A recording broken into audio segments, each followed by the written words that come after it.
بسم اللہ الرحمن الرحیم۔ سامعین کرام السلام علیکم۔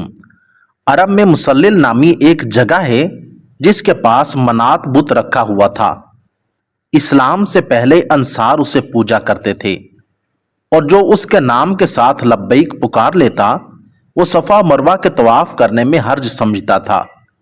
اسلام لانے کے بعد ان لوگوں نے حضور صلی اللہ علیہ وآلہ وسلم سے صفا و مروہ کا طواف کرنے کے حرج کے بارے میں سوال کیا تو یہ آیت مبارکہ نازل ہوئی، ان الصفا والمروۃ من شعائر اللہ، کہ اس کا طواف کرنے میں کوئی حرج نہیں ہے۔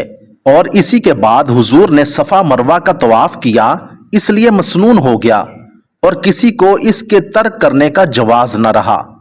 حضرت ابو بکر بن عبد الرحمن نے جب یہ روایت سنی تو وہ کہنے لگے کہ بے شک یہ تو علمی بات ہے جبکہ میں نے اس سے پہلے سنی ہی نہ تھی۔ بعض اہل علم فرمایا کرتے تھے کہ انصار نے کہا تھا کہ ہمیں بیت اللہ کے طواف کا حکم ہے، صفا مروہ کے طواف کو جاہلیت کا کام سمجھتے تھے اور اسلام کی حالت میں بھی اس کا طواف کرنے سے بچتے تھے، یہاں تک کہ مذکورہ بالا آیت مبارکہ نازل ہوئی۔ حضرت ابن عباس رضی اللہ تعالی عنہما سے مروی ہے کہ ان دونوں پہاڑیوں کے درمیان بہت سے بت تھے اور شیاطین رات بھر اس کے درمیان گھومتے رہتے تھے۔ اسلام کے بعد لوگوں نے حضور صلی اللہ علیہ وآلہ وسلم سے یہاں کے طواف کے بارے مسئلہ دریافت کیا، جس پر مذکورہ بالا آیت مبارکہ نازل ہوئی۔ اصاف بت صفا پر تھا اور نائلہ مروہ پر۔ مشرک لوگ انہیں چھوتے اور چومتے تھے۔ اسلام کے بعد لوگ اس سے الگ تھلگ ہو گئے، لیکن یہ آیت مبارکہ نازل ہوئی جس سے یہاں کا طواف ثابت ہوا۔ سیرت محمد بن اسحاق میں ہے کہ اصاف اور نائلہ دو مرد و عورت تھے۔ ان بدکاروں نے کعبہ میں زنا کیا، اللہ تعالیٰ نے انہیں پتھر بنا دیا۔ قریش نے انہیں اٹھا کر کعبہ کے باہر رکھ دیا تاکہ لوگوں کو عبرت حاصل ہو، لیکن کچھ زمانے کے بعد ان کی عبادت شروع ہو گئی اور صفا مروہ پر لا کر نصب کر دیے گئے اور ان کا طواف شروع ہو گیا۔ صحیح مسلم کی ایک لمبی حدیث میں ہے کہ حضور صلی اللہ علیہ وآلہ وسلم جب بیت اللہ شریف کا طواف کر کے فارغ ہو گئے تو رکن کو چھو کر باب الصفا سے نکلے اور مذکورہ بالا آیت مبارکہ تلاوت فرما رہے تھے۔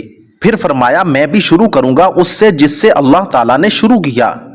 ایک روایت میں ہے کہ آپ نے فرمایا تم شروع کرو اس سے جس سے اللہ نے شروع کیا، یعنی صفا سے چل کر مروہ جاؤ۔ حضرت حبیبہ بنت تجزا فرماتی ہیں کہ میں نے حضور صلی اللہ علیہ وآلہ وسلم کو دیکھا، آپ صفا مروہ کا طواف کرتے تھے، لوگ آپ کے آگے آگے تھے اور آپ ان کے پیچھے تھے، آپ قدرے دوڑ لگا رہے تھے اور اس کی وجہ سے آپ کا تہبند آپ کے ٹخنوں کے درمیان ادھر ادھر ہو رہا تھا اور زبان سے فرماتے جا رہے تھے لوگوں دوڑ کر چلو، اللہ تعالیٰ نے تم پر صحیح لکھ دی ہے۔ اس کے ہم معنی ایک روایت اور بھی ہے۔ یہ حدیث دلیل ہے ان لوگوں کی جو صفا مروہ کی سعی کو حج کا رکن جانتے ہیں، جیسے حضرت امام شافعی رحمۃ اللہ علیہ اور ان کے موافقین کا مذہب ہے۔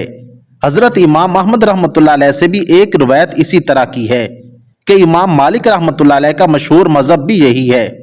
بعض اسے واجب تو کہتے ہیں لیکن حج کا رکن نہیں کہتے، اور اگر عمدن یا سہون یا کوئی شخص اسے چھوڑ دے تو ایک جانور ذبح کرنا پڑے گا۔ امام احمد سے ایک روایت اسی طرح مروی ہے اور ایک اور جماعت بھی یہی کہتی ہے، اور ایک قول میں یہ مستحب ہے۔ امام ابو حنیفہ، ثوری، شعبی، ابن سیرین رحمہم اللہ یہی کہتے ہیں۔ حضرت انس، ابن عمر اور ابن عباس رضی اللہ تعالی عنہم سے یہی مروی ہے۔ امام مالک رحمۃ اللہ علیہ سے عتیبہ کی بھی روایت ہے، ان کی دلیل آیت فمن تطوع خیرن ہے، لیکن پہلا قول ہی زیادہ راجح ہے، اس لیے کہ آن حضرت صلی اللہ علیہ وآلہ وسلم نے کوہ صفا و مروہ کا طواف کیا اور فرمایا احکام حج مجھ سے لو، پس آپ نے اپنے اس حج میں جو کچھ کیا وہ واجب ہو گیا، اس کا کرنا ضروری ہے۔ اگر کوئی کام کسی خاص دلیل سے وجوب سے ہٹ جائے تو اور بات ہے، واللہ عالم۔